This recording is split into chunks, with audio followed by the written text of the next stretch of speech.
Another Navy performance from Arsenal, but yes, they got all 3 points against Burnley. And I think at this point, what matters most for any team that is gunning for the league is not how dominant you are or how beautiful you play on the pitch. It's just the 3 points that matters.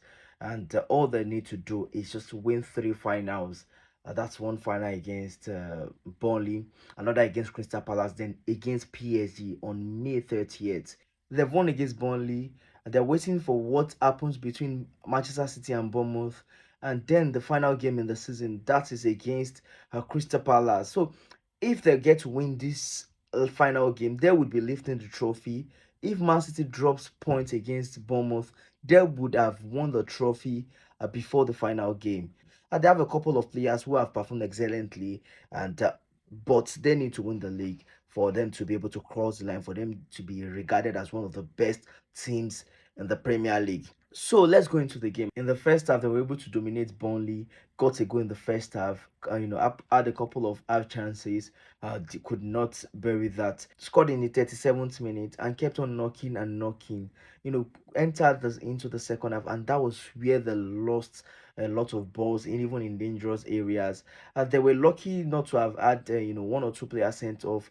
They have not had any players sent off so far in the season, but I think they've just been lucky enough to not have any player because a couple of times they've had decisions go their way that is questionable. But you will not blame Arsenal for that. That is the work of VR and referees. In the second half, they were more relaxed and they were lucky not to have conceded in the second half. I think they can do better against Crystal Palace, a side that might make you pay for your mistakes, and against PSG, a free flowing side. It's been a pattern with Arsenal recently majorly in the second half of the season.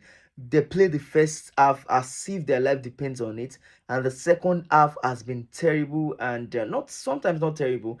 They've been more conservative and lost more balls on the second half, and has have taken the back foot in most of the games against Liverpool, against Fulham, against West Ham, against Atletico Madrid. You look at the shots, they had more shots, they had more of the ball, but then lost the ball in dangerous areas, which could have caused them delay because any goal considered tonight would have been the head of their title chase. Now they have to be more careful against Crystal Palace, they have to be more careful against PSG, and I think this is where Ateta needs to tell his boys to at least maintain the momentum from start to finish. Sometimes it feels like what Ateta tells them in the dressing room maybe brings down their morale, or he tries to manage the game. It has worked for him in a couple of games, but it didn't work in a couple of games. Against Wolves, it didn't work.